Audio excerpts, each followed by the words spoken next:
2 दिन से दे रहे थे, एक पंडित जी साहब थे, नाम नहीं बताऊंगा, वो दे रहे थे, महाराज ले रहे थे। तीसरे दिन महाराज ने वही चीज उन्होंने दी, महाराज ने अंजलि बंद कर दी। महाराज जी आपने आज बंद कर दी, 2 दिन से तो आप ले रहे थे, आज आपको नहीं, महाराज ने नहीं ली। महाराज जी आप देखो 2 दिन से बहुत अच्छे से ले रहे थे, इसलिए तो मैं चला करके दे रहा कि महाराज की पसंद की चीज है, इसलिए भी मैं यही चीज लेने के लिए मुझे, महाराज ने नहीं दी। थोड़े 2 मिनट 3 मिनट के बाद दूसरा व्यक्ति वही चीज लाया, तो महाराज ने ले ली। अब पंडित जी को आग लगी कि हम में कौन सी हींग बसा रही थी। लिखावट है, हमारे हाथ से ली नहीं और इसके हाथ से ले ली। अब वो हार के बाद आए, हम लोग सब बैठे थे।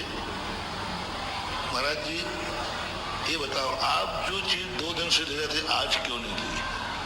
चलो नहीं ली होगी आपकी जानो, लेकिन मेरे हाथ से नहीं ली और इनके हाथ से क्यों ले ली? तो आचार्य ने कहा भैया मुझे तो ध्यान नहीं है कि तुमसे नहीं ली, इनसे ले ली। नहीं मुझसे लिए और हमसे नहीं ली। बोले किससे लिए?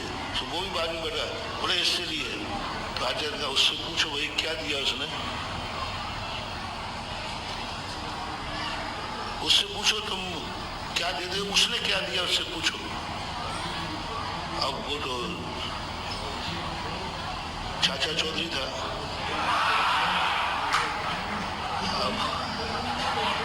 अब वो कहता महाराज जी जब दिया था तब तो याद है, अभी मुझे याद ही नहीं। आचार्य ने बहुत कहा नहीं बेटा याद करो। भैया अच्छे थे, 45 साल के थे। बोले भैया याद कर तुमने क्या दिया है? बोले बहुत याद किया। बोले महाराज जी मुझे याद नहीं आ रहा। पंडित जी ने कहा अरे ये चीज नहीं थी, ये चीज। हाँ पंडित थी तो कुछ वैसा ही, लेकिन मुझे याद नहीं है। 1 मिनट तक आचार्य का नहीं याद करो थोड़ा। बोलो महाराज जी तो मुझे याद नहीं है। मुझे आचार्य जी का वो चेहरा अभी भी याद है, वो शब्द। पंडित जी देखा तुम 3 दिन से मुनीमगिरी कर रहे हो, हम 3 दिन से ले रहे हैं, कल भी ली, परसों भी ली, आज नहीं ली, और ये देखो अभी दिया और उसे पता ही नहीं क्या दिया।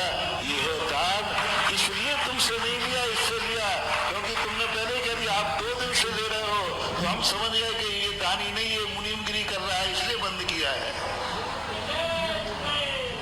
और ये देखो अभी याद नहीं इसको। दान वो है, इस हाथ से दो तो इस हाथ को भी पता नहीं चलना चाहिए। और हम क्या करते हैं, तो कोई भी वस्तु देते हो तो सबसे पहले भूलने की आदत डालो, मैंने कुछ नहीं किया, नहीं सब आपकी बदौलत है, नहीं हमें तो पता नहीं। करके देखना आपको, कितना भी बड़ा किसी को उपकार किया हो कितना, उसका कभी उलाहना नहीं देना, उसका कभी याद नहीं रखना मैंने किया है, किया था किया होगा उस समय, वैसी बात एक बार। लेकिन दूसरी बात सुनना, ये किसके लिए है मोटिवेशन? जिसने उपकार किया है। अब जिस पर उपकार हुआ है वो सुनने कान खोल के, वो जिंदगी की अंतिम श्वास तक भूले नहीं। थोड़ा सा भी भूल गया, थोड़ा सा भी भूल गया तो समझ लेना वही उपकार उसको भस्म कर देगा। जो उपकार से उसको फायदा हुआ है उस उपकार उसका नाश कर देगा। थोड़ा सा भी भूल गया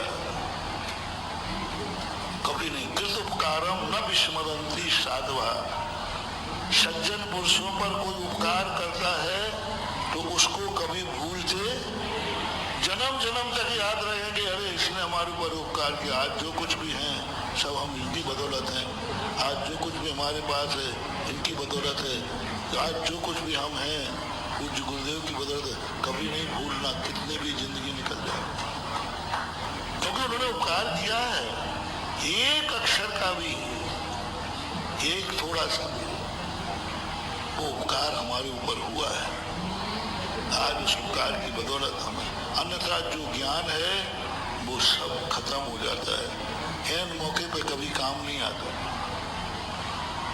वैष्णव दर्शन में कर्ण के संबंध में यही आता है। कर्ण ने छल कपट से ज्ञान प्राप्त किया है। हमें ज्ञान चाहिए। ज्ञान से मतलब मत रखो, ज्ञान देने वाले से मतलब रखो। वचनों की वचन प्रमाणिक नहीं है, वक्ता प्रमाणिक है। हम वचन को देखते हैं, हमें वक्ता को देखना। वचनों का उपकार नहीं, उपकार वचनों से होता है, लेकिन उपकार वक्ता का मानना है।